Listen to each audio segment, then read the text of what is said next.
Okay, तो यहाँ तक हमने डन कर लिया था, चिक सेल तक हमने डन कर लिया था लास्ट चैप्टर में। अब हम देखेंगे कि जो सेल होते हैं, सेल का नंबर अलग अलग ऑर्गेनिज्म में अलग अलग होता है, सेल का शेप अलग अलग ऑर्गेनिज्म में अलग अलग होता है, और सेल का शेप भी अलग अलग ऑर्गेनिज्म में अलग अलग होता है। जैसे कि यहाँ पर क्या क्या दिया, देखो variety in the number of cell. Cell का नंबर में वेराइटी देखने को मिलता है, जैसे कि all living organism are made up of cell, सारे लिविंग ऑर्गेनिज्म सेल से ही बने हैं, है कि नहीं। But the number of cells varies from one organism to other organism, सारे ऑर्गेनिज्म सेल से बने हैं, बट मेरा बॉडी में जितने सेल होगा तुम्हारे बॉडी में जरूरी नहीं कि उतना ही होगा, मेरे बॉडी में जितना होगा जरूरी नहीं कि हाथी का बॉडी में उतना होगा, ठीक है। मेरे बॉडी में जितना होगा जरूरी नहीं कि कुत्ता का बॉडी में उतना होगा, ठीक है। तो ऑब्वियसली देयर नंबर वेरी करता है different to depending on the organism to organism, their number vary करता है, ठीक है। ओके, बोले कि some organism are made up of just one cell, कुछ ऑर्गेनिज्म सिर्फ एक सेल से बने हैं, जो सिर्फ एक सेल से बने हैं उन्हें हम बोलते हैं यूनिसेलुलर, क्या बोलते हैं, और कुछ बहुत लार्ज नंबर ऑफ सेल से बने हैं उन्हें बोलते हैं मल्टीसेलुलर, उन्हें क्या बोलते हैं, मल्टीसेलुलर, ठीक है। देखो the simplest living organism have only one cell, जो सबसे सिंपल, मतलब उनका बॉडी में इतना कोई कॉम्प्लेक्स प्रोसेस है नहीं, सीधा खाओ डाइजेशन हो गया, छोड़ दिया, खत्म का, ठीक है, सीधा निकल गया, एक्सक्रीशन हो गया, है कि नहीं। द सिंपलेस्ट लिविंग ऑर्गेनिज्म, सबसे सिंपल लिविंग ऑर्गेनिज्म सिर्फ एक ही सेल से बना है, ठीक है। And the organism which are made up of only one cell are called unicellular organism, uni means one, cellular means cell, इतना क्लियर हो गया, ठीक है। बोला कि some of the examples of unicellular organism are, कुछ यूनिसेलुलर ऑर्गेनिज्म का example दिया गया है, क्या है, अमीबा बोली थी तुम्हें, राइट, पैरामीशियम, यूग्लिना, ओके, क्लैमिडोमोनास और बैक्टीरिया, ठीक है। और कुछ फंगस भी होते हैं, कुछ अलग भी होते हैं, सिंगल सेलुलर यूनिसेल का बनता है, ठीक है, ओके। तो यहाँ पर अमीबा के बारे में मैं तुम्हें ऑलरेडी बोली हूँ इससे पहले, ठीक है। पैरामीशियम क्या है, देखो ये अमीबा का खाना है, अमीबा इसे खाता है, ठीक है, मतलब ये भी सिंगल सेल का है, और ये जो अमीबा है ये क्या होता है, ये मूव जब करता है, ठीक है, ये जब मूव करेगा, ये भी वन सिंगल सेल का ऑर्गेनिज्म है, माइक्रो ऑर्गेनिज्म है, ये भी सिंगल सेल का माइक्रो ऑर्गेनिज्म है, बट ये उससे भी और छोटा होता है। जब ये इसके आसपास भी आने के लिए कोशिश करता है, तब ये क्या करता है, इस तरीके से जो निकला नहीं है, अमीबा का कोई फिक्स स्ट्रक्चर नहीं है, ये एक डायनामिक ऑर्गेनिज्म है, ये फिक्स स्ट्रक्चर इसका होता ही नहीं है। जब ये खाना देखता है तब अपना बॉडी से इस तरह सेडोपोडिया निकलता है, ठीक है, बोलेगी तुम्हें, ठीक है, इसलिए फॉल्स फिट, मतलब अलग ऐसे ऑर्गन निकलेगा, ठीक है, इस तरह ऑर्गन, ये ऑर्गन फॉर एग्जांपल ये आ गया, यहाँ पर आ गया, ठीक है, ये इस तरह मूव कर रहा है, तो ये इस तरह इसको बढ़ा देगा, इस तरह इसको बढ़ा देगा, तो पूरा उसे कवर कर देगा, इस तरह पूरा कवर कर देगा, फिर खा लेगा, उसे डाइजेस्टिव जूस उसका रिलीज होगा और उसे ऑब्जर्व कर लेगा। ऑब्जर्व करने के बाद फिर उसका फॉर एग्जाम्पल ये खा लिया ऑब्जर्व कर लिया, फिर ये खाना यहाँ तक आ गया, राइट, सपोज यहाँ तक आ गया, फिर इसको खुद को इस तरह इस स्ट्रक्चर को थोड़ा सा ओपन कर देगा और खाना चला गया बाहर, खत्म, जो बचा कुचा खाना जितना न्यूट्रिएंट था ले लिया, बचा कुचा खाना छोड़ दिया। तो बहुत सिंपल प्रोसेस है, कोई इसका ना ही कोई सर्कुलेटरी सिस्टम है, ना ही कोई डाइजेस्टिव सिस्टम, ना ही कोई ट्रांसपोर्ट सिस्टम, ना ही कोई एक्सक्रीटरी सिस्टम, नथिंग, पूरा सिंपल, खाना खाया, डाइजेस्ट हुआ, खत्म, निकाल लिया, है कि नहीं, वही है, ठीक है। और ये इसको खाता है, ठीक है, पैरामीशियम खाता है, ठीक है, इतना मैंने बोली थी लास्ट क्लास में, ठीक है। और यूग्लिना क्या है मैम, ये एक special kind of microorganism है, that single cell unicellular microorganism है, जिसके पास दोनों चीज़ों का फीचर है, मतलब प्लांट का भी फीचर है, एनिमल का भी फीचर है, ये एक मिक्स वाला ब्रीड है, राइट। मतलब क्या है, प्लांट यूजुअली खुद खाना बनाते हैं, तो ये भी खुद खाना बनाते हैं प्लांट की तरह, बट प्लांट तो एक जगह से दूसरी जगह मूव नहीं कर पाते ना, बट ये एनिमल की तरह एक जगह से दूसरी जगह मूव भी करता है एनिमल की तरह, और खाना भी बनाता है प्लांट की तरह, ये एक स्पेशल माइक्रो ऑर्गेनिज्म है, ठीक है, यूग्लिना। और क्या है, और क्लैमिडोमोनास, ये क्या है, ये एक प्लांट लाइक ग्रीन algae होता है, और algae मतलब ऑब्वियसली खुद खाना बना पाता है, ठीक है। तो इस तरीके से कुछ यूनिसेलुलर का एग्जाम्पल दिया गया है, ठीक है। और बैक्टीरिया तो मैं शुरू से बोली हूँ, सारे बैक्टीरिया सिंगल सेल का ही होते हैं, जो कि कुछ अच्छे होते हैं, कुछ बुरे होते हैं, कुछ बीमार कराते हैं, कुछ बॉडी के लिए अच्छे होते हैं, ठीक है। देखो, तो single cell of this organism behave as a complete organism और कंप्लीट इंडिविजुअल, हमारा अलग अलग सेल मिलके काम को करते हैं, बट उनका एक ही सेल में सारे काम हो जाता है, तो इसलिए एक ही सेल एक कंप्लीट माइक्रो ऑर्गेनिज्म की तरह, एक कंप्लीट इंडिविजुअल की तरह काम करता है, क्लियर, ओके। एक लाइफ को जिंदा रखने के लिए जो सारे चीज़ें चाहिए, हमारा बॉडी में जो सारी चीज़ें हो रहा है, वो सारे चीज़ें एक ही सेल में उनका हो जाता है, कोई दिक्कत नहीं है। For example, amoeba is a tiny animal which consist of only one cell, amoeba एक छोटा सा माइक्रो ऑर्गेनिज्म है जो कि एक सेल से बना है, ठीक है, ऑल बेसिक फंक्शन, जैसे कि खाना खाना, डाइजेशन करना, रेस्पिरेशन करना, मूव करना, एनवायरमेंटल को जो स्टिमुली होता है, एनवायरमेंटल को रिएक्ट करना और वेस्ट को रिमूवल करना, रिप्रोडक्शन करना, ये सारे एक ही सेल करता है। एक ही सेल में उसका सारा चीज़ें होता है, कोई झावड़ चीज़ें है ही नहीं। ठीक है, that's so simple amoeba.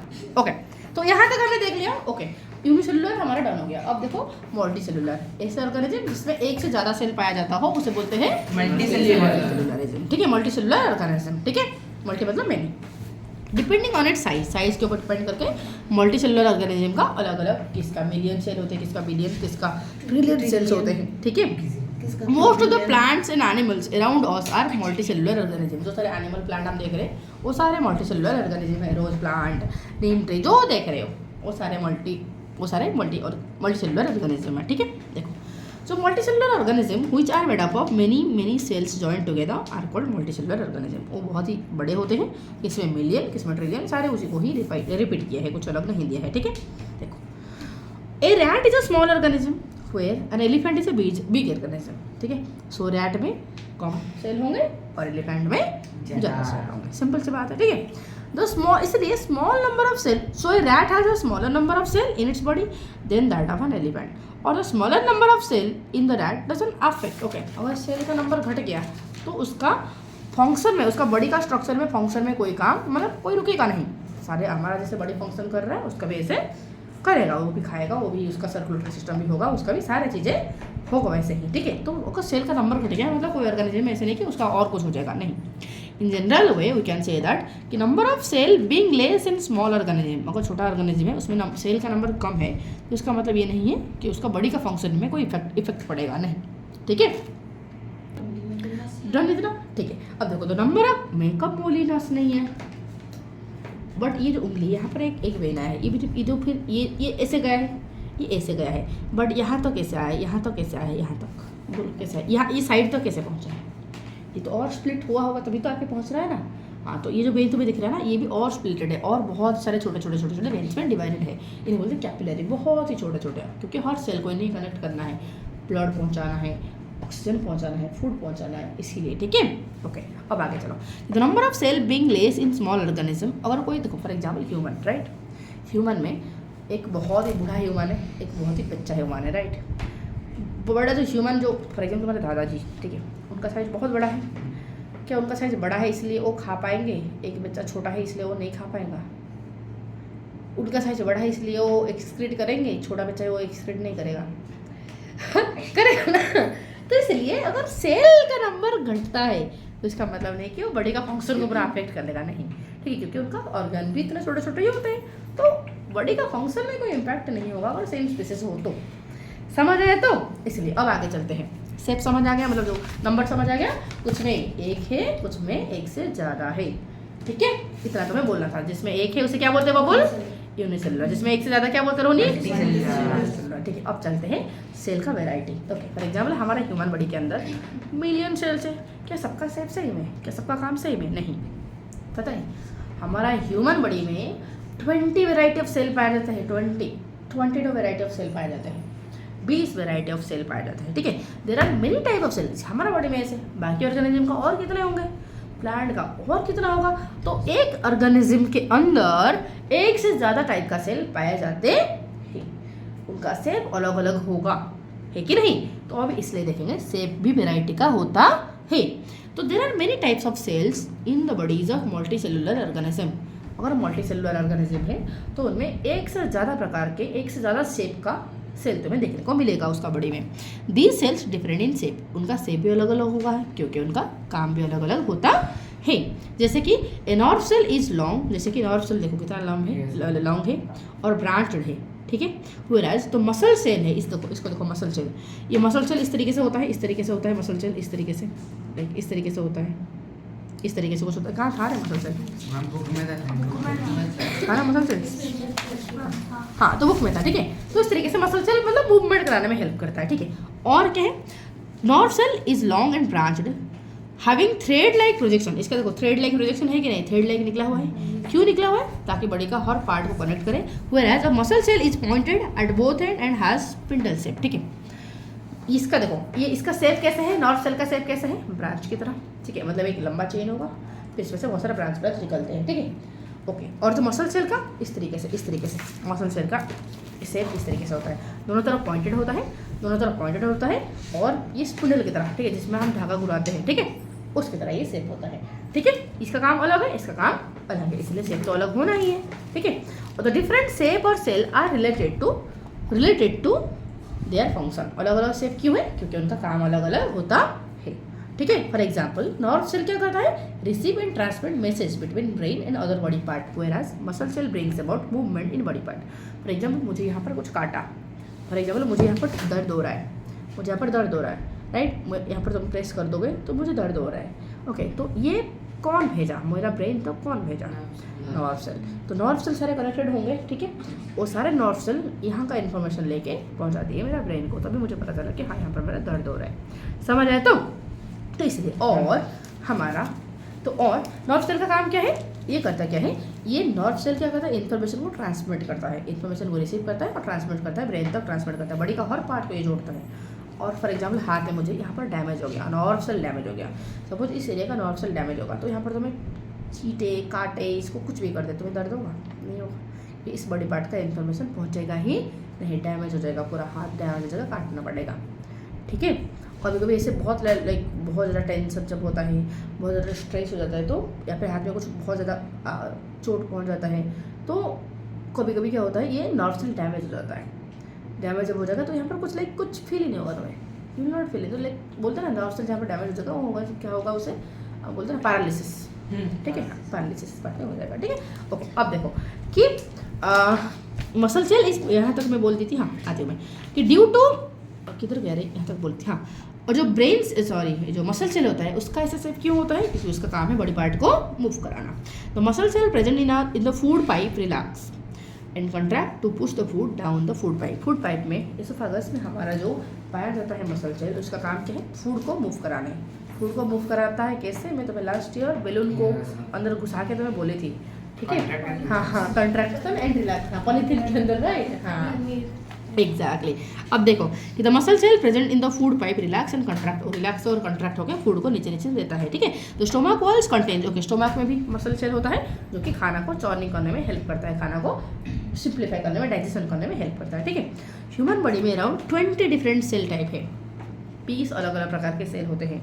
Some example यहाँ पर दिया गया है, जैसे कि एक है नर्व सेल, दूसरा मसल सेल, ठीक है, और क्या है एपिथेलियल सेल, कल जो बोल रही थी प्लांट का बोलते हैं क्या, एपिडर्मल सेल, ठीक है, और एनिमल को बोलते हैं एपिथेलियल सेल, ठीक है, ओके। तो ये जो एपिथेलियल, यहाँ पर देखो मसल सेल, एपिथेलियल सेल क्या है, ये क्या करता है मैम, देखो नर्व सेल ट्रांसमिट करता है इन्फॉर्मेशन को, मसल सेल क्या करता है मैम, मसल सेल मूवमेंट कराता है।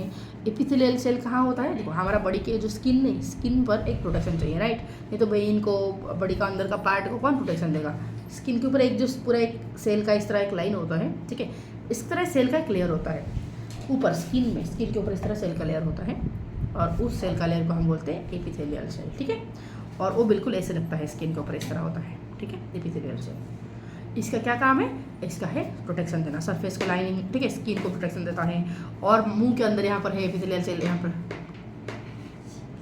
पर है मुंह के अंदर, दिखाया था ना हमने वहाँ पर, लाइक लास्ट वीडियो में मैंने दिखाई थी, मेरी चिक सेल था ना, वो क्या था, हमने निकाला था, कौन सा सेल था, एपिथेलियल सेल था, ठीक है, लाइनिंग, ठीक है, लाइनिंग सेल है। और क्या है, और रेड ब्लड सेल पाया जाता है, इसका काम क्या है ma'am, red blood cell oxygen को कैरी करना, ठीक है, हाँ, carry oxygen. White blood cell का काम क्या है मैम, फाइट करना, ठीक है, बॉडी के अंदर का पुलिस सिस्टम है, CBI है, ठीक है, और कोई बाहर से घुसा, बाहर से कोई अगर जर्म, कोई भी बैक्टीरिया, कोई भी वायरस घुसा, तो उसके साथ फाइट करने का काम व्हाइट ब्लड सेल का, ठीक है, आ जाएगा सीधा।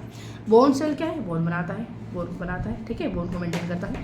कार्टिलेज सेल क्या है, उसको मेंटेन करता है। कार्टिलेज मतलब क्या है, जो उतना हार्ड नहीं कि उतना सॉफ्ट नहीं, वो जैसे कि ये जो स्किन है, स्किन की तरह इतना सॉफ्ट नहीं कि हड्डी की तरह इतना हार्ड नहीं, जैसे कि ये कान को देखो इस तरह, ये इतना भी देखो, है कि नहीं, ये देख पा रहे हो, सॉफ्ट इतना भी सॉफ्ट नहीं, जैसे कि ये वाला नीचे वाला देखो कितना सॉफ्ट है, राइट, बट यहाँ पर थोड़ी ना इतना सॉफ्ट है, नहीं, थोड़ा थोड़ा हार्ड लग रहा है, बट बोन की तरह इतना भी हार्ड नहीं है, तो इसे बोलते हैं कार्टिलेज, ठीक है, हाँ, तो वो कार्टिलेज सेल बनाता है, हमारा कार्टिलेज बनाता है, ठीक है। अब आ गया देखो सुनो, तो यहाँ पर मैम यहाँ पर तो 2-4 का एग्जाम्पल दिया है, बाकी का अगर तुम्हें 22 वैरायटी चाहिए तो यहाँ पर लिखी हूँ, जो कि तुम्हें नीट प्रिपरेशन का टाइम पीरियड में चाहिए होगा, अभी नहीं, ठीक है। तो इसलिए हमें फिर भी मैं लिखी हूँ, ठीक है। अच्छा सुनो, तो जैसे कौन सा है, nerve cell, muscle cell, epithelial cell 4 हुआ, रेड ब्लड सेल 5 हुआ, bone cell, blood cell, okay, cartilage cell इतना हुआ, और बाकी क्या है, sperm cell, fat cell, egg cell, liver cell, kidney cell, mucus producing cell, retina cell, ठीक है, okay, lung alveolar cell, pancreatic cell, stem cell, intestinal cell, muscle cell, platelet cell, ठीक है, इतने सारे सेल हैं। क्लियर बना, 20 प्रकार के सेल को पूरा यहाँ पर मैं लिस्ट लिखी हूँ, और कोई चाहे तो क्या पूछ रहा था पीयूष, जैसे एनिमल का इतने सारे सेल था, ठीक उसी तरह प्लांट का भी बहुत सारे सेल है, ठीक उसी तरह प्लांट्स का भी बहुत सारे सेल है। प्लांट्स में भी अलग अलग प्रकार के सेल पाया जाता है, जैसे कि एपिडर्मल सेल, जैसे कि हमारा बॉडी को प्रोटेक्शन के लिए जो स्किन के ऊपर पाया जाता है, एपिथेलियल, उनका भी लाइनिंग के लिए एपिडर्मल, ठीक है। और जाइलेम क्या करता है, जाइलेम खाना को कैरी करके ऊपर लेता है, ठीक है। फ्लोएम क्या करता है, फूड को लाता है चारों तरफ बॉडी का पहुंचाता है, ठीक है, फ्लोएम उसे बोलते हैं, ठीक है। और फोटोसिंथेसिस सेल होता है, जहाँ पर फोटोसिंथेसिस होता है, ठीक है। तो प्लांट में भी अलग अलग प्रकार के सेल होते हैं। एपिडर्मल सेल क्या करता है, ये जस्ट एक लेयर डालता है प्लांट ऑर्गन के ऊपर, ताकि प्रोटेक्शन करे बाकी सारे अंदर का सेल को, ठीक है। ये इसका काम है इंजुरी से बचाना, ठीक है। और जाइलम क्या करता है, ट्यूबलाइक प्लांट होता है, जो having thick and strong wall which carries water and mineral salt from the root to the plant. Okay, xylem क्या करता है, रूट से वाटर और मिनरल को लीफ तक पहुंचाता है, ठीक है। और क्या करता है, फ्लोएम क्या करता है, ओके, ये लीफ तक पहुंचा दिया, लीफ में हमारा होगा फोटोसिंथेसिस सेल, वहाँ पर खाना बना, तो उस खाना को बॉडी का हर पार्ट में पहुंचाने का काम करता है फ्लोएम सेल, ठीक है। तो इसमें थिन वॉल होते हैं which carries food made by leaves to all parts of the plant का हर पार्ट को पहुंचाता है, ठीक है। और क्या है, mesophyll cell of leaf, okay, ये मेसोफिल सेल क्या करता है, इसमें होता है फोटोसिंथेसिस, इसमें क्या होता है, फोटोसिंथेसिस सेल को ही हम बोलते हैं मेसोफिल सेल, ठीक है, क्या बोलते हैं, मेसोफिल सेल, ठीक है। These cells in the leaf of the plants are specially adapted for making food by the photosynthesis. इनका काम क्या है, सिंपल फोटोसिंथेसिस बनाना। तो 4 प्रकार का दिए, और भी है जो आगे जाके तुम पढ़ोगे, अभी नहीं, ठीक है। चलो, इतना सा क्लियर हो गया। यहाँ पर हमने क्या देखा कि सेल का जैसे शेप अलग अलग होता है, मतलब वेराइटी होता है, प्लांट्स में भी एनिमल्स में भी। हमारा ह्यूमन बॉडी में 20 वेराइटी का शेप होते हैं, और प्लांट्स में भी बहुत सारे हैं, बट इसमें दिए हैं कुछ 4-5। क्लियर, चलो अब आगे चलते हैं कि वेराइटी जो है हमने देखा यहाँ पर शेप उनका अलग अलग है, ठीक उसी तरह वेराइटी भी तो होगा, साइज में भी तो वेराइटी होगा। यहाँ पर हमने देखा नंबर, फर्स्ट में हमने देखा नंबर, फिर देखा शेप, अभी देखेंगे उनका साइज। कुछ सेल बहुत छोटे होते हैं, कुछ सेल बहुत बड़े होते हैं, राइट। कुछ सेल बहुत छोटे, देखिए बैक्टीरिया सेल बहुत छोटे होते हैं, स्मॉलेस्ट होते हैं, ठीक है। बट अगर बिगेस्ट हो तो ऑस्ट्रिच का अंडा इतना बड़ा है कि नहीं। अच्छा, अब देखते हैं, the cells are many different sizes. Cell का तो साइज भी अलग अलग होते हैं, ठीक है। The cell in the living organism may be as small as millionth of metre, ठीक है, मतलब 1 माइक्रोन होता है, माइक्रोमीटर मतलब क्या होता है, 1 माइक्रोन मतलब 1 मिलियन, 1 मिलियन मीटर, 1 मिलियन को मैं जब, सॉरी 1 मीटर को जब मैं मिलियन हिस्सा करूँगी, 1 मीटर को जब मैं मिलियन हिस्सा करूंगी, तो हर हिस्सा को बोला जाता है एक माइक्रोन। क्या कहा जाता है, माइक्रोन। तो कुछ सेल का साइज इतना छोटा है होते हैं, ठीक है। और इट मे बी आज लार्ज आज फ्यू सेंटीमीटर, और बहुत ही बड़े भी हो सकते हैं, ठीक है। However most of the cells are extremely small in size. Most of the cell बहुत ही छोटा होता है, जो कि खाली आंख से दिखता नहीं है, hence can not be seen with the naked eyes. Most of the cells found in the living organism have to be enlarged. बहुत सारे सेल क्योंकि बहुत छोटे होते हैं, तो इनको एनलार्ज करके देखना पड़ता है, 100x 12x 1200x, ठीक है, 1000x 700x 500x, इस तरह करके हमें देखना पड़ता है माइक्रोस्कोप में, ठीक है। जो बैक्टीरिया सेल्स होते हैं वो तो एक्सट्रीमली स्मॉल होते हैं, इनको देखने के लिए तो ये होते हैं लाइक 0.1 माइक्रोमीटर या फिर 0.5 माइक्रोमीटर, मतलब बहुत 1 मीटर का लगभग हमारा मिलियंथ हिस्सा तुम करोगे उसका भी डेसिमल आएगा, मतलब 0.1, मतलब देखो एक मीटर को जब मैं मिलियन हिस्सा करूँगी, 1 मीटर को जब मैं मिलियन हिस्सा करूँगी, तब जितना उसका भी डेसिमल, हाँ उसका भी नहीं रुको, उसका भी डेसिमल नहीं हो, देखो ये मैं कैलकुलेट करके बोलती हूँ। अब देखो सुनो कि क्या है कि एक जो तुम्हारा जो बैक्टीरिया का सेल जो है इतने छोटे होते हैं, मतलब देखो अगर मैं 1 मीटर को मिलियंथ पार्ट में डिवाइड करूँगी, जो होगा उसे बोलेंगे 1 माइक्रोमीटर, ठीक है। और उस माइक्रोमीटर को मैं 10 हिस्से में डिवाइड करूँगी, जो आएगा उसे कहा जाता है 0.1 माइक्रोमीटर, मतलब इतना छोटा। पर ठीक है। तो some of the cells are however big and can be seen easily with naked eye. कुछ सेल थोड़े बड़े होते हैं, खाली आंख से हम देख सकते हैं, जैसे कि birds egg are very large cells, each egg of the bird is a single cell. For example the hen's egg is a single cell, it's quite big and hence can be seen by naked eyes. जो अंडे होते हैं बहुत बड़े होते हैं और जिन्हें हम देख पाते हैं। द बिगेस्ट सेल होता है ऑस्ट्रिच का एग, ठीक है। ऑस्ट्रिच एग कैन बी आज मच एज 17 सेंटीमीटर लॉन्ग होता है। 17 सेंटीमीटर लॉन्ग मतलब 15 मतलब एक स्केल का जितना बराबर, राइट। 17 मतलब इतना बड़ा अंडा भरा होगा, इसका डायमीटर इतना होगा। सोच पा रहे हो? नहीं, रखे से अगर बनोगे तो देख सकते। अब देखो कि in the human body some blood cells are smallest and nerve cells is the longest, ठीक है। नर्व सेल लॉन्गेस्ट होता है और जो ब्लड सेल होते हैं बहुत ही स्मॉलेस्ट होते हैं, ठीक है, सबसे छोटे होते हैं, ठीक है। चलो ओके, तो सेल का शेप, सेल का नंबर और सेल का साइज डन हो गया, ठीक है। अब देखेंगे कि सेल से बनता है कैसे टिश्यू, टिश्यू से बनता है ऑर्गन्स, ऑर्गन से बनते हैं ऑर्गन सिस्टम और ऑर्गन सिस्टम से पूरा ऑर्गेनिज्म, ठीक है। वही होता है और जो ये ऑलरेडी मैं बुक में पढ़ाई हो तुम्हें, है कि नहीं। ओके देखते हैं। फर्स्ट हमारा सबसे छोटा क्या बना, cell. A cell is the smallest unit of life which has definite structure.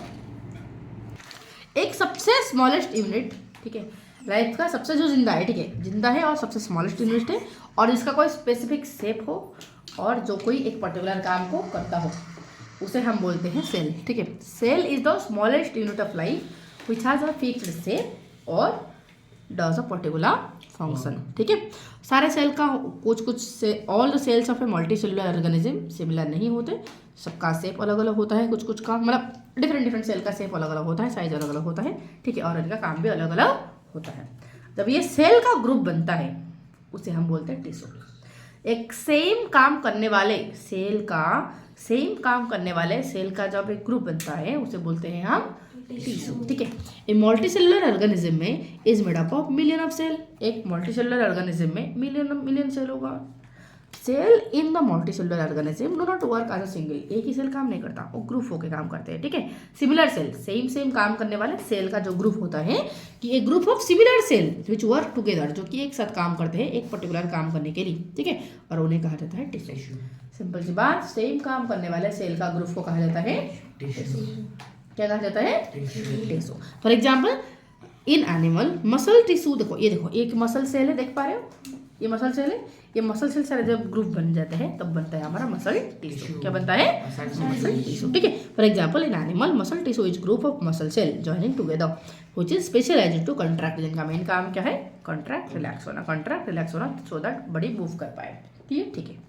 एक ही प्रकार का टिश्यू, देखो इस तरह हमारा जो ऑर्गन है, ऑर्गन मतलब फॉर एग्जांपल ऑर्गन मतलब क्या, हार्ट एक ऑर्गन है, स्टोमक एक ऑर्गन है, ब्रेन एक ऑर्गन है, लंग एक ऑर्गन है, किडनी एक ऑर्गन है, पैनक्रियाज एक ऑर्गन है, ठीक है। ये सारे अलग अलग ऑर्गन है। ये सारे ऑर्गन से बहुत तरह के मतलब अलग अलग टिश्यू से बनते हैं, राइट। सो डिफरेंट टिश्यू का group, right. Organ is a collection of different tissue which work together to perform a particular function in the body, ठीक है। अलग अलग प्रकार का टिश्यू जब ग्रुप करके बॉडी का एक पर्टिकुलर काम करेंगे, ठीक है, तब उसे बोला जाएगा ऑर्गन। जैसे कि फॉर एग्जांपल हार्ट का काम क्या होता है, कंट्रैक्शन और रिलैक्सेशन होके ब्लड को पंप करना। सिंपल सी काम क्या होता है, ब्लड को पंप करना। तो ये अलग अलग टिश्यू से बना होगा, राइट। अगर कोई अलग अलग टिश्यू से बना होगा तो एक पर्टिकुलर टिश्यू होगा तो हार्ट बोलेगा अरे पकड़ ब्लड को, या फिर नीचे जाने दे, ठीक है। दूसरा कोई टिश्यू होगा अरे ऊपर फेंक, राइट। तो सारे टिश्यू अलग अलग प्रकार के टिश्यू सारे मिलकर काम करता है जो कि एक पर्टिकुलर बॉडी का काम कर पाता है, ठीक है। और इसे हम बोलते हैं ऑर्गन। इसे हम क्या बोलते हैं, ऑर्गन। डन, इतना क्लियर हो गया। Function of heart is to pump blood around the body. Stomach digest क्या करता है, फूड को डाइजेस्ट करता है। ब्रेन कंट्रोल करता है सारे बॉडी पार्ट को, और लंग्स हमारा ब्रीथिंग में हेल्प करता है, और ऑक्सीजन लेता है, कार्बन डाइऑक्साइड छोड़ता है। क्योंकि ये जो काम कर पा रहे हैं, क्या एक ही प्रकार का टिश्यू करता है, नहीं। क्या इनमें एक ही प्रकार का सेल पाया जाता हो, डेफिनेटली नहीं। और अलग अलग सेल पाया जाता हो तो फॉर एग्जाम्पल यहाँ पर कोई मसल सेल पाया गया, मसल सेल का ग्रुप एक टिश्यू बनाएगा। फॉर एग्जाम्पल यहाँ पर कोई नर्व सेल पाया गया, नर्व सेल का टिश्यू एक ग्रुप बनाएगा, समझ रहे तो एक टिश्यू बनाएगा। तो इसलिए अलग अलग प्रकार के टिश्यू, अलग अलग काम करने वाले टिश्यू का ग्रुप जो कि बॉडी का एक पर्टिकुलर काम करता है उसे हम बोलते हैं ऑर्गन। क्या बोलते हैं, ऑर्गन। ठीक उसी तरह क्या हमारा ह्यूमन बॉडी में जैसे हो रहा है, बाकी एनिमल्स में भी ऐसे ही है क्या? यस।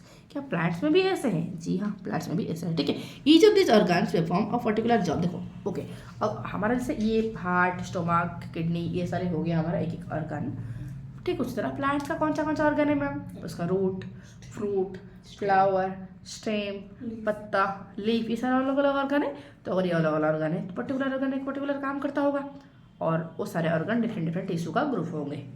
समझ आए? तो ठीक है, तो हो गया ऑर्गन। ठीक उसी तरह इस तरह बहुत सारे ऑर्गन को मिला के बनता है ऑर्गन सिस्टम। जैसे कि फॉर एग्जाम्पल हमारा डाइजेस्टिव सिस्टम। ठीक है, तो डाइजेस्टिव सिस्टम में कौन सा ऑर्गन मिले हुए थे बताओ? डाइजेशन में कौन सा? Mouth, oesophagus, stomach, small intestine, large intestine, rectum, anus. ठीक है, तो इस तरीके से तो सारे ऑर्गन हैं, इन सारे ऑर्गन का कुछ कुछ काम होता है। तो सारे ऑर्गन का मिलने से जो एक पर्टिकुलर काम होता है बॉडी का, उसे कहा जाता है ऑर्गन सिस्टम।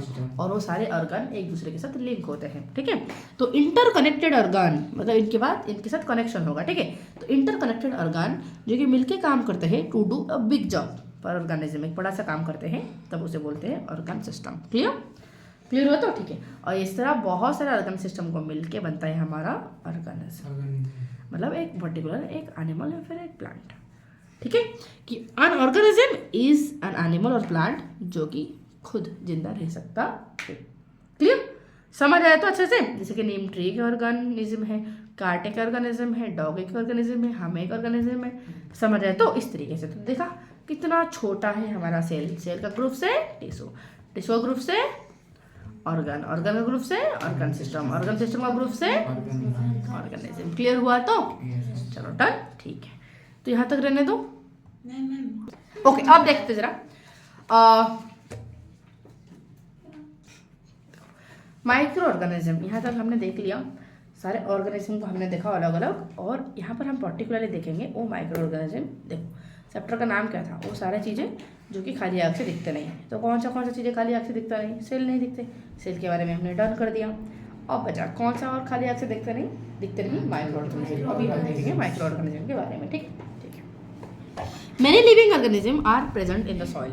मिट्टी में अलग अलग लिविंग ऑर्गेनिज्म होते हैं। ठीक है, पानी में, एयर में सारे ऑर्गेनिज्म होते हैं, बहुत अलग अलग प्रकार के ऑर्गेनिज्म होते हैं। सम ऑफ ऑर्गेनिज्म, उनमें से कुछ बेटा हमें इतने छोटे होते हैं कि हम देख नहीं पाएंगे खाली आँख से, बिल्कुल हमें दिखाई देगा ही नहीं। उनको देखने के लिए हमें माइक्रोस्कोप चाहिए। क्या चाहिए? माइक्रोस्कोप चाहिए या फिर फोल्डस्कोप चाहिए, जो कि उनका साइज को बढ़ा देगा, पूरा एनलार्ज कर देगा, तो बड़ा वाला साइज को हम देख पाएंगे। ठीक है, we can now say that those organism जो कि हमें खाली आँख से दिखते नहीं है, तो उन्हें हम बोलते हैं माइक्रो ऑर्गेनिज्म। उन्हें हम क्या बोलते हैं? Micro organism. अब इनके बारे में अच्छे से जानेंगे। इनको देखने के लिए हमें माइक्रोस्कोप लाना पड़ेगा, या फिर दुनिया का सबसे सस्ता माइक्रोस्कोप फोल्डस्कोप रखे देख पाओ। ये सिर्फ 300 या 400 रुपये में मिल जाता है, बड़ी तरह से दिखता नहीं है। ठीक है, कि फोल्डस्कोप इज, हाँ क्या बोल रहे हो?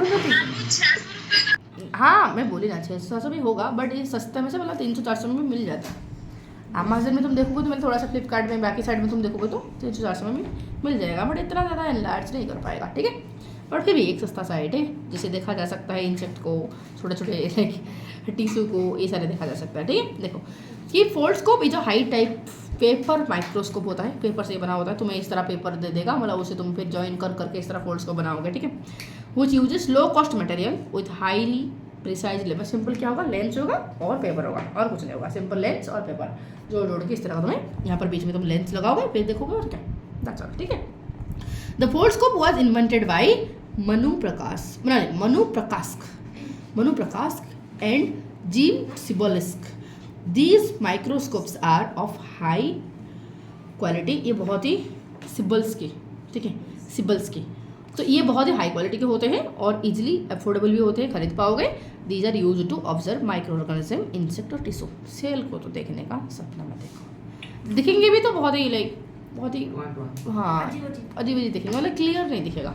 ठीक है, इसलिए बेटर कि माइक्रोस्कोप ही खरीद लेंगे। चलो अब आगे देखो कि बोलते हैं कि though we can't see microorganism around us, भले ही हम हमारे चारों तरफ का माइक्रो ऑर्गेनिज्म देख नहीं पाएंगे, we become aware of the presence of microorganism through their action. भले ही माइक्रो ऑर्गेनिज्म को हम देख नहीं पाते हैं, बट इनका काम से, इनका हरकतों से हम जान पाएंगे कुछ तो है जो ये गड़बड़ी कर रहा है।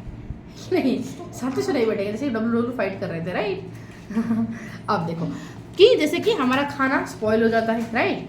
किसी ने तो हम में से तो कुछ नहीं किया, किसी ने हमने हमने हमने तो कुछ नहीं किया, फिर इसको स्पॉइल किया कौन? ये माइक्रो ऑर्गेनिज्म है कि नहीं। फॉर एग्जाम्पल हमें बीमार हुआ, हमने थोड़ी ना खुद को बीमार करवाया था, बट हो गया, किसने करवाया? किसने? ये माइक्रो ऑर्गेनिज्म डिजीज करवाते हैं, ठीक है। Thus some of the microorganism harmful होते हैं बट कुछ होते हैं यूजफुल। जैसे कि कुछ माइक्रो ऑर्गेनिज्म जैसे कि बैक्टीरिया होते हैं, कुछ बैक्टीरिया, कुछ फंगस होते हैं जो कि बहुत ही खराब होते हैं, ठीक है।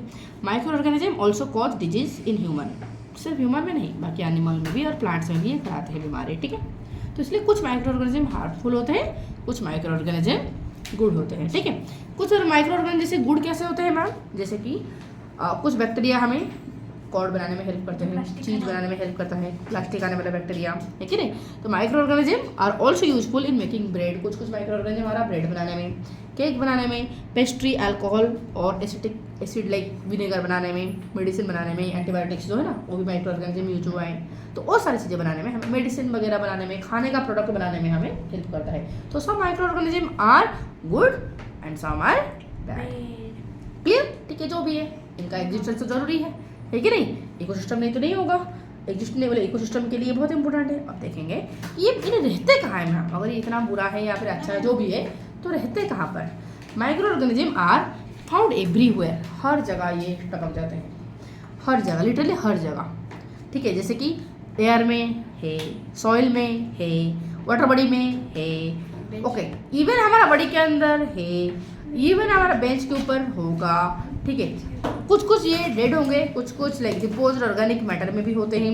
Micro organism are present inside human body के अंदर भी होते हैं, और ये तो पैरासाइट की तरह किसी और लिविंग ऑर्गेनिज्म बॉडी के अंदर रह सकते हैं, और ये तो extreme climate, extreme weather condition में भी ये रह सकते हैं, जहाँ पर एक्सट्रीम हीट होगा। जैसे कि फॉर एग्जाम्पल वोल्केनिक इरप्शन का जो पूरा वेंट है, वेंट के पास जो उनका ओपनिंग है, ठीक है, वोल्केनिक इरप्शन का जहाँ से निकल रहा होगा उसी साइड में माइक्रो ऑर्गेनिज्म पाए जाते हैं। मतलब कहाँ कहाँ ये नहीं पाए जाते, लिटरली हर जगह ये है, ठीक है।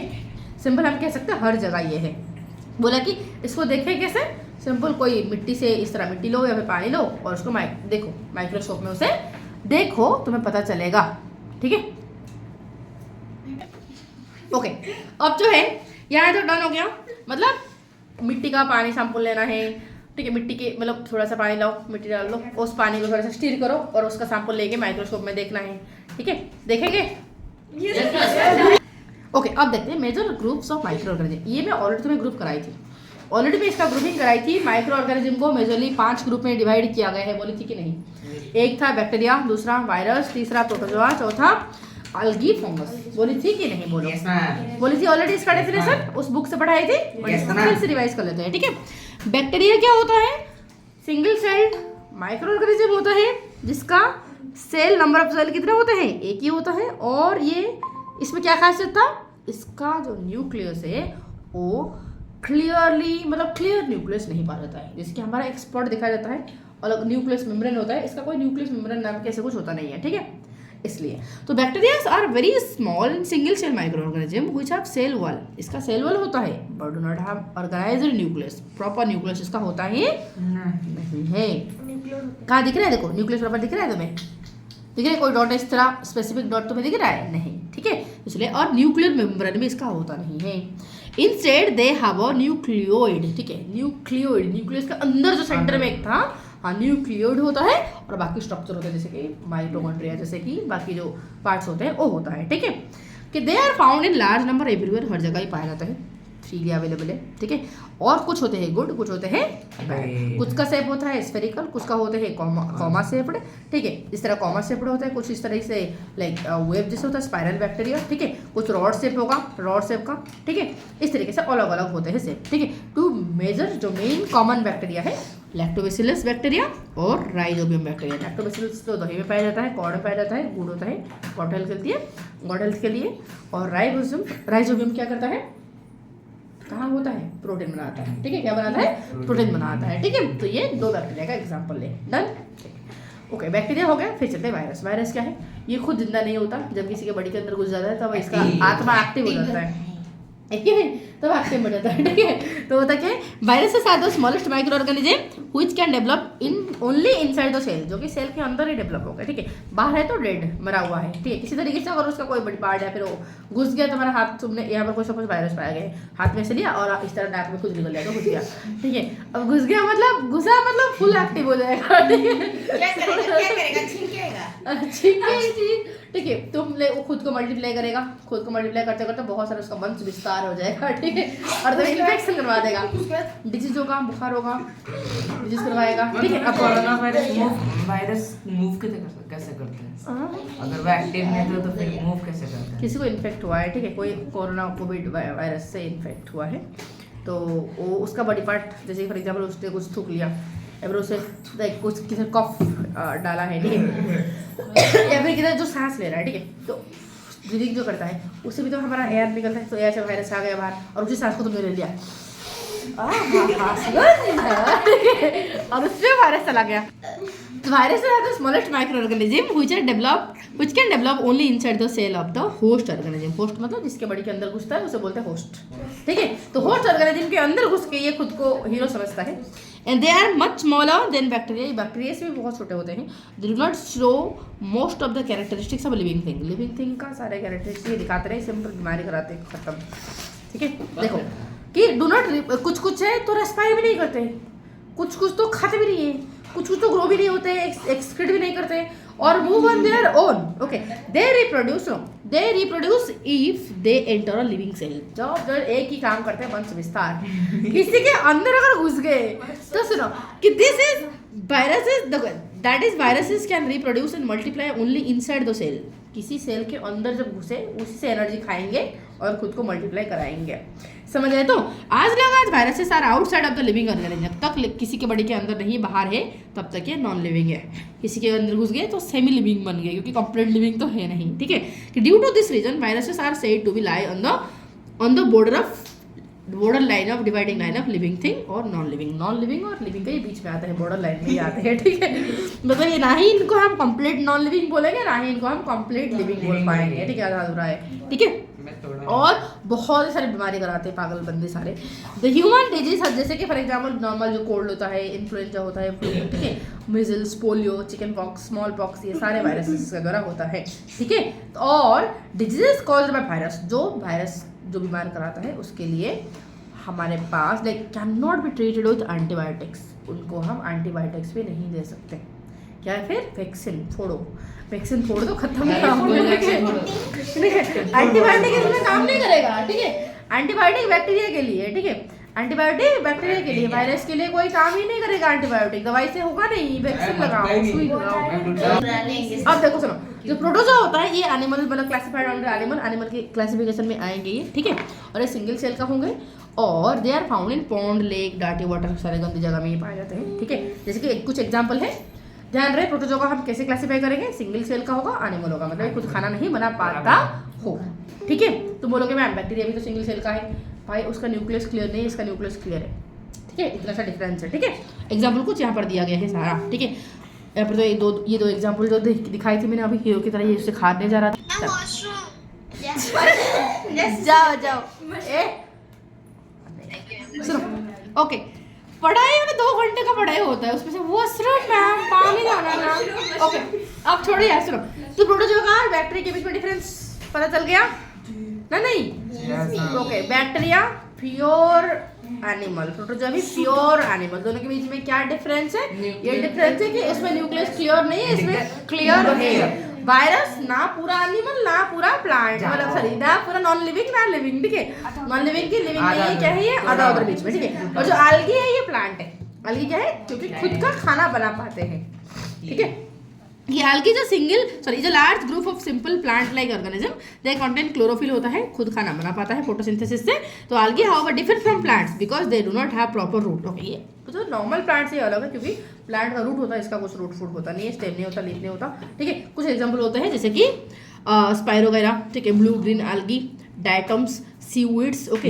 ये क्लैमिडोमोनास, ठीक है, क्लैमिडोमोनास ठीक है, ये सारे हमारा algae होते हैं। Only some of the algae are unicellular, कुछ algae यूनिसेलुलर है, कुछ मतलब most of the algae multicellular होते हैं।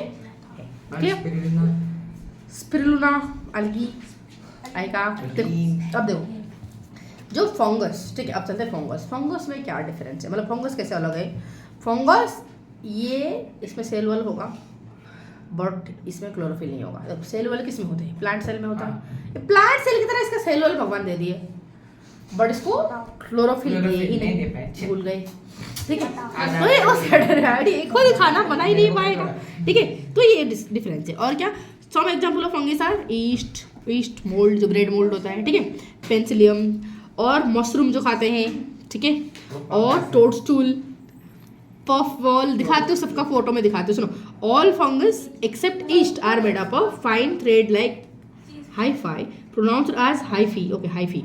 सम फंगी लुक लाइक, देखो सारे फंगस एक्सेप्ट ईस्ट को छोड़ के बाकी सारे फंगस लगभग धागे से बनते हैं। ठीक है, और उन धागे को हम बोलते हैं हाइफी। क्या बोलते हैं? हाइफी। ठीक है, सम फंगस लुक लाइक प्लांट, कुछ फंगस प्लांट की तरह दिखते हैं बट खुद का खाना बना नहीं पाते। दिखने से क्या होगा? Fungus like yeast and moulds are considered to be the microorganism. कुछ फंगस माइक्रो होते हैं, कुछ देख पाते हैं हम सीधा। ठीक है, जैसे कि फॉर एग्जांपल कुछ फंगस जिनको जो दिख नहीं पाते हैं उन्हें हम माइक्रो बोलेंगे, और जो हमें दिखता है वो हम खा लेते हैं फंगस, जैसे कि मशरूम खा लेते हैं ठूस के, राइट, वो तो फंगस है बट वो दिखता है, वो माइक्रो ऑर्गेनिज्म नहीं है। बट ऐसे कुछ फंगस है खतरनाक बीमारी करवाते हैं। ठीक है, जैसे कि फंगस आर लाइक रिंगवर्म और एथलीट्स। देखो human disease caused by fungus are ringworm देखे हो? इस तरह सर्कल पूरा बॉडी में इस तरह हो जाएगा रिंगवर्म। ठीक है, ये तो नहीं है, ये नहीं है। दिखाते। हाँ, अब इतना तक हो गया माइक्रोऑर्गेनिज्म। 5 कैटेगरी अच्छे से याद हो गया तो पूरा क्लियर डिफरेंशन, मतलब पूरा डिफरेंस तो अच्छे से पता चला। ठीक है, क्या है? Virus, protozoa, algae, fungus, bacteria. ठीक है, बैक्टीरिया मतलब single cell, no clear nucleus, single cell, no clear nucleus. और प्रोटोजोआ क्या होता है? ये भी सिंगल सेल बट इसका क्लियर न्यूक्लियस है। वायरस बाहर मरा हुआ, अंदर आया जिंदा है। आल्गी खाना खुद बनाता है, सिंगुलर मिंगल दोनों हो सकते हैं, सिंगुलर मल्टीपल दोनों हो सकते हैं। फंगस ये भी सिंगुलर मल्टीपल हो सकते हैं बट इसका सेल वाल है प्लांट की तरह, बट भगवान ने इन्हें क्लोरोफिल देना भूल गए, खुद खाना नहीं बना पाता है। समझ आया ना? और ये रॉटन चीजों को ऊपर ग्रो होता है। ठीक है, आपने बोला था बस 4 चीजें होती हैं और एक एक्स्ट्रा वायरस जो है, हाँ वायरस एक्स्ट्रा, क्योंकि ये उस कैटेगरी में नहीं आता ना, पूरा प्योर माइक्रो ऑर्गेनिज्म, प्योर ये जिंदा नहीं ना, इसलिए मैं एक्स्ट्रा वाला उसे रखी थी। ठीक है, बट यहाँ पर दिए है 5 कैटेगरी करके, मैं भी बुक में तुम्हारा 5 कैटेगरी करके लिखा है कि नहीं। अब देखो कि microorganisms and us, microorganism and us हम कैसे। ओके, अब देखो जो माइक्रो ऑर्गेनिज्म एंड ऑस हमारे like how important microorganism are for us, हमारे लिए कैसे इम्पोर्टेंट है ये। ठीक है, देखो कि इनिशियली हमने सोचा कि माइक्रो ऑर्गेनिज्म बहुत हार्मफुल है और बहुत बीमार करता है। ठीक है, बट क्या इनिशियली हमें पता था, मतलब इनिशियली हमने सोचा कि माइक्रो ऑर्गेनिज्म बहुत बेकार है और बहुत ही हार्म कराते हैं, डिजीज़ कराते हैं, बीमार कराते हैं, इनको नहीं, भगवान ने गलती कर दी इनको इन्वेंट करके। बट फिर बाद में साइंटिस्ट को पता चला कि नहीं, ये तो हार्मफुल भी तो है, इनके साथ साथ ये हार्मलेस भी होते हैं, कुछ हार्मलेस होते हैं और इवन तो कुछ बेनिफिशियल भी होते हैं। ठीक है, तो ये कैसे हमारा बेनिफिशियल है हम देखेंगे, और कैसे अगर बेनिफिशियल है तो कैसे हमारे साथ कनेक्टेड है, और हमारा कोई नुकसान करता है तो कैसे। How harmful, how beneficial micro, मतलब basically how we are connected with microorganism. ठीक है, तो फर्स्ट माइक्रो ऑर्गेनिज्म क्या करता है? सफाई वाला का काम करता है, क्लीनिंग द एनवायरमेंट। क्या काम है? Cleaning the environment. ठीक है, सब माइक्रो ऑर्गेनिज्म जैसे कि बैक्टीरिया, फंगस क्या करता है? ये ऑर्गेनिक मैटर जो होता है, जैसे कि कोई डेड प्लांट है, कोई एनिमल का कोई हिस्सा, ओके, किसी एनिमल मर गया तो उन कोई एनिमल का वेस्ट, ठीक है, तो ये सारी चीज़ें को वो डिकम्पोज करके मिट्टी में मिला देता है। ठीक है, तो ये साफ हो गया। फॉर एग्जाम्पल किसी ने गोबर, गाय गोबर पड़ा था, राइट, उसके माइक्रो ऑर्गेनिज्म क्या करते हैं? उसे सिंपल करके उसे खा पी के मिट्टी में मिला दिया, तो वो गोबर चला गया, मतलब क्लीन हो गया एनवायरमेंट, है कि नहीं।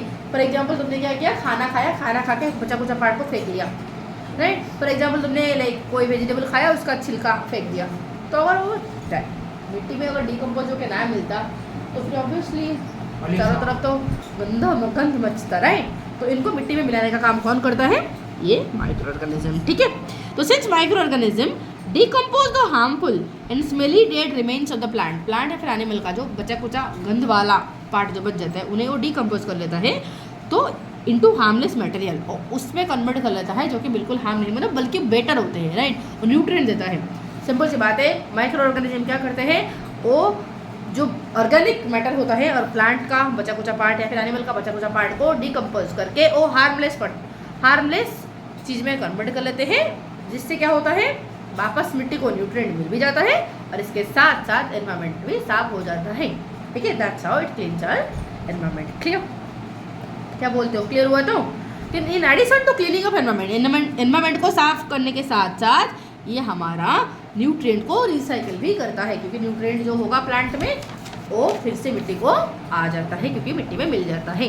क्लियर, इस तरीके से। दूसरा और कैसे ये जुड़ा हुआ है हमारे साथ, दही बनाने में। दही बनता कैसे है, सिंपल सी बात, दही हमारा फॉर एग्जाम्पल दूध लोगे, राइट, दूध में कुछ मिला दोगे, फॉर एग्जाम्पल प्रीवियस डे का दही, राइट, तो फिर थोड़ा 1 चम्मच 2 चम्मच दही मिला दोगे, राइट, कुछ समय के बाद वो पूरा मिल्क दही बन जाता है। कैसे बनता है, क्योंकि जो प्रीवियस दही तुमने लिया बेटा उसमें था एक बैक्टीरिया जिसका नाम था लैक्टोबैसिलस। ठीक है, क्या था, लैक्टोबैसिलस। ठीक है, और वो जो है ना लैक्टोबैसिलस, वो बैक्टीरिया खुद को जब ये गर्म वाला दूध में जब मिलाएंगे तो वो खुद को क्या करेगा, ग्रो कराएगा, मल्टीप्लाई करेगा, मल्टीप्लाई करते करते पूरा दूध कंप्लीटली पूरा दूध में वो बैक्टीरिया ग्रो हो जाता है और दही पूरा बन जाता है, मिल्क पूरा दही बन जाता है। तो मेकिंग ऑफ कॉर्ड बनता कैसे है कि पहले क्या होता है, in order to make curd little pre made curd को ऐड कर दिया जाता है वार्म मिल्क में। ठीक है, उस समय के लिए उसे छोड़ दिया जाता है। वो जो कॉर्ड में हमने डाला, मतलब जो थोड़ा सा कॉर्ड हमने डाला, उस कॉर्ड में क्या था, लैक्टोबैसिलस। ओके, लैक्टोबैसिलस बैक्टीरियम था, और बैक्टीरियम मतलब एक बैक्टीरिया। ठीक है, बैक्टीरियम। ठीक है, इट प्रमोट्स द बैक्टीरियम मतलब ये। ओके, अब देखो कि it promotes the formation of curd from milk. उसमें जो बैक्टीरिया होगा वो खुद को मल्टीप्लाई करेगा, मल्टीप्लाई करते करते बहुत सारे बैक्टीरिया बन जाएंगे। ठीक है, व्हेन द लिटिल और pre made curd is added to warm milk, then the bacteria present in curd multiply in the milk. Milk में खुद को मल्टीप्लाई करता है और इसे पूरा दूध को कॉर्ड में कन्वर्ट करता है। दिस हैपेंस आज फॉलो, कैसे होता है, क्योंकि मिल्क में होता है एक शुगर जिसे बोलते हैं लैक्टोज। क्या बोलते हैं, लैक्टोज शुगर होता है, और वो बैक्टीरिया क्या करता है, उस शुगर को खाता रहता है और खा के वो क्या करेगा, कुछ तो छोड़ेगा। तो क्या छोड़ता है, लैक्टिक एसिड छोड़ता है। क्या छोड़ता है, लैक्टिक एसिड छोड़ता है। ठीक है, लैक्टिक एसिड क्या करता है, मिल्क को कॉर्ड में कन्वर्ट कर लेता है और थोड़ा सा खट्टापन आ जाता है। ठीक है, we can now say that microorganism utilising in making curd from milk is bacterium. ठीक है, और बैक्टीरियम। ठीक है, और बैक्टीरियम मतलब बैक्टीरियम सिंगल एक बैक्टीरिया को बोलते हैं बैक्टीरियम, उसका प्लूरल को बोलते हैं बैक्टीरिया। क्लियर? ठीक है, तो an important ingredient of the idli and bhatura. देखिए, जो भटूरा और इडली जो बनाते हैं उसमें एक इम्पोर्टेंट इंग्रेडिएंट क्या होता है, कॉर्ड होता है। ठीक है, curd is added in making idli जो बनाते हैं या फिर भटूरा जो बनाया जाता है तो थोड़ा सा कॉर्ड मिलाते हैं ताकि उसमें जो बैक्टीरिया होगा वो इसमें आएंगे और ये खुद को ग्रो कराएगा तो उसे स्पंजी करा देगा। ठीक है, क्योंकि जब ग्रो कराएगा मतलब जो बैक्टीरिया जब ग्रो होगा ये तो ब्रीदिंग करेगा, रेस्पिरेशन से क्या छोड़ेगा, कार्बन डाइऑक्साइड छोड़ेगा, राइट, और इसके साथ साथ कुछ खट्टापन थोड़ा सा आएगा, तो जिस वजह से ये स्पंजी जो कार्बन डाइऑक्साइड छोड़ेगा ये क्या करेगा, उसमें देखो होल बन जाएगा, मतलब जो एयर ट्रैप हो जाएगा ना, एक गैस अगर रह जाता है तो क्या होता है, स्पंजी हो जाएगा कि नहीं, क्योंकि अंदर एयर है तो फ्लॉफी हो जाता है। ठीक है, तो फ्लॉफी बनाने में ये हेल्प करता है। क्लियर? जैसे कि चीज़, पिकल और मेनी अदर फूड आइटम भी बनाने के लिए हमारा माइक्रो ऑर्गेनिज्म हेल्प करता है। इसके साथ साथ और क्या, ब्रेड बनाने में बिल्कुल वैसे ही। ठीक है, ईस्ट यूज किया जाता है बेकिंग इंडस्ट्री में फॉर मेकिंग ब्रेड। कैसे, थोड़ा सा ईस्ट पाउडर लेना है, ठीक है, थोड़ा सा आटा गूंदना है, आटा गूंद में थोड़ा सा बेकिंग ईस्ट पाउडर को डाल देना है। ठीक है, और थोड़ा सा चीनी भी डाल देना ताकि उसे खाएगा वो। ठीक है, तो द ईस्ट रिप्रोड्यूसेस रैपिडली, बहुत तेज़ी से ग्रो करेगा, give out carbon dioxide gas छोड़ेगा और अल्कोहल भी छोड़ेगा रेस्पिरेशन के प्रोसेस से। ठीक है, क्योंकि उसमें जो होगा उस चीज़ को खाएगा और छोड़ेगा क्या, कार्बन डाइऑक्साइड गैस छोड़ेगा और अल्कोहल छोड़ेगा। ठीक है, और कार्बन डाइऑक्साइड गैस उसी के अंदर ही तो रहेगा बट थोड़ा बबल बन के रह जाएगा। ठीक है, जो कि उसे फुला देगा, वॉल्यूम में तो फुला देगा बट मास उतना ही रहेगा वेट उतना ही रहेगा, जैसे वॉल्यूम बढ़ जाएगा और फ्लफी हो जाएगा। ठीक है, और ये होल इसके अंदर हो जाएगा, क्योंकि कार्बन डाइऑक्साइड का बबल उसके अंदर हो जाता है। ठीक है, और इस प्रोसेस से हमारा ब्रेड सॉफ्ट और स्पंजी बन जाता है। ठीक है, तो ईस्ट एक माइक्रो ऑर्गेनिज्म है जो कि हमारा ब्रेड बनाने में हेल्प करेगा। That's how microorganisms are helpful. ठीक है, और क्या है, ये हम बनाएंगे। ठीक है, ब्रेड हम बनाएंगे। ठीक है, इस पाउडर में लाऊंगी, कल बनाएंगे। ठीक है, देखो फिर और क्या है, और क्या होता है, और माइक्रो ऑर्गेनिज्म का और क्या काम होता है, ये क्या करता है, सॉइल का फर्टिलिटी को बढ़ाता है। कैसे, हमें पता है nitrogen fixing blue green algae होते हैं, ठीक है। और क्या होता है, राइजोबियम होता है एक बैक्टीरिया जो कि प्रोटीन बनाता है, सॉरी जो कि प्रोटीन बनाने वाला जो हमारा नाइट्रोजन है, नाइट्रोजन को सिंप्लीफाई करता है, ठीक है। नाइट्रोजन को सिंप्लीफाई करके सिंपल नाइट्रोजन में कन्वर्ट करता है और उसी नाइट्रोजन को प्लांट यूज़ करता है, प्रोटीन बनाता है। क्लियर, इस तरीके से ये हेल्प करता है। सुनो आती हूँ, some of the microorganism present in the soil can fix nitrogen gas from the atmosphere, क्योंकि प्लांट डायरेक्टली नाइट्रोजन गैस को ले नहीं पाता है एटमोसफियर से। तो ये जो बैक्टीरिया होता है ये उस नाइट्रोजन गैस को यूज़ करता है, नाइट्रोजन कंपाउंड को यूज़ करता है, यूज़ करके उसे सिंप्लीफाई करता है, ठीक है, और इसे मिट्टी में मिलाता है, जिस वजह से मिट्टी में नाइट्रोजन ग्रो होता है, मतलब नाइट्रोजन का अमाउंट ग्रो होगा और उसी मिट्टी से लेगा प्लांट, ठीक है। तो सब बैक्टीरिया प्लांट लेगा और प्लांट उसी नाइट्रोजन को यूज़ करके प्रोटीन बनाता है, ठीक है। दाल वाले सारे प्लांट्स इस तरह ही करते हैं। Bacteria and blue green algae are able to fix nitrogen gas from the atmosphere to enrich the soil with nitrogen compound and increase its fertility. Okay, बोला कि कुछ बैक्टीरिया होते हैं और जो ब्लू ग्रीन algae होते हैं वो खुद क्या करेंगे, नाइट्रोजन सीधा एटमोसफियर से लेंगे और उसे मिट्टी में मिलाएंगे, ठीक है। मिट्टी में मिलाएंगे तो ऑब्वियसली मिट्टी में नाइट्रोजन का अमाउंट बढ़ेगा और सॉइल फर्टाइल बनेगा। तो nitrogen fixing bacteria and blue algae are called biological nitrogen fixer, क्योंकि ये सीधा नाइट्रोजन को बनाते हैं, एटमोसफियर से नाइट्रोजन ला के मिट्टी में मिलाते हैं, इसलिए इनको क्या कहा जाता है, बायोलॉजिकल मतलब जिंदा, नाइट्रोजन फिक्सर नाइट्रोजन को फिर से लाने वाले, ठीक है। तो nitrogen fixing blue green algae are shown in the figure, यहाँ पर देखा है कि इस तरह से धागा चेंजेस है, ठीक है। राइजोबियम बैक्टीरिया, ये भी हमारा लिग्यूमिनस प्लांट जैसे दाल वाला प्लांट से रूट में होते हैं, ये भी एटमोसफियर का नाइट्रोजन से सिंपल नाइट्रोजन में कन्वर्ट करता है और मिट्टी में मिलाता है, ये भी हमारा क्या करता है, नाइट्रोजन को फिक्स करता है मिट्टी में, ठीक है। तो इस तरीके से नाइट्रोजन को ग्रो करना, मतलब नाइट्रोजन का अमाउंट सॉइल में बढ़ाने में हेल्प करता है। देखो, तो यहाँ तक डाउन हो गया कि कैसे हमारा माइक्रो ऑर्गेनिज्म हमारे साथ कनेक्टेड है, उतना हमने देख लिया। फिर देखेंगे यहाँ पर micro algae। What is micro algae? Micro algae are the tiny plant like microscopic organism which can grow in a salt water and fresh water habitat. Okay, salt water में भी इसे ग्रो करा जा सकता है और फ्रेश वाटर में भी इसे ग्रो किया जा सकता है। माइक्रो algae है क्या, एक प्लांट की तरह माइक्रो ऑर्गेनिज्म है, ठीक है। और ये यूनिसेलुलर होता है, मतलब सिंगल सेल का बनता है और ये खुद अपना खाना खुद बना पाते हैं। कुछ एग्जाम्पल क्या है, क्लोरेला, स्पिरुलिना, डायटोम्स, डाइनोफ्लैजेलेट्स, ठीक है। Some of this like chlorella and spirulina are useful micro algae while dinoflagellates can produce toxin, मतलब इसमें से जो कुछ माइक्रो algae हमारा खाना बनाने में, मतलब सिंपल हम यूजफुल है हमारे लिए, कुछ हार्मफुल है, ठीक है। जो यूजफुल क्या है, क्लोरेला एंड स्पिरुलिना, ये यूजफुल है क्योंकि इनका टैबलेट दिया जाता है, इससे पाउडर खाते हैं सीधा एनर्जी पाने के लिए, ठीक है। तो micro algae while the dinoflagellates can produce toxin, ये टॉक्सिन प्रोड्यूस करता है। And the micro algae spirulina है, इसका बहुत ज़्यादा हेल्थ बेनिफिट होता है, ये प्रोटीन का सोर्स होता है और विटामिन B12 और आयरन यहाँ पर पाया जाता है, ठीक है। तो micro algae are great source of oxygen. पता है हमारा अर्थ में जितना ऑक्सीजन बनता है, सबसे ज़्यादा ऑक्सीजन प्लांट्स नहीं ग्रो कराते हैं, सबसे ज़्यादा ऑक्सीजन प्लांट्स नहीं प्रोड्यूस करते हैं, ये माइक्रो algae ही प्रोड्यूस करते हैं। अराउंड हमारा 50% से ज़्यादा ऑक्सीजन हमारा अर्थ में जो पाया जाता है वो सिर्फ ये algae प्रोड्यूस करते हैं। तो कितना ज़रूरी है ये, देख पा रहे हो, ठीक है। और ये ह्यूमन और एनिमल का खाना भी है। They find wide range of application in biofuel generation, biofuel बनाने में भी ये हेल्प होता है, मेडिसिन में, कॉस्मेटिक में और वेस्ट वाटर को साफ करने में, पोल्यूटेंट को रिमूव करने में, इतना सारा काम में ये आते हैं। तो इसलिए इनको we should therefore take step to conserve this microorganism, इसलिए ये हमारा फ्रेंड भी होते हैं, तो इनको कंजर्व करके रखने के लिए ध्यान रखना चाहिए, ठीक है। That's how this chapter is done.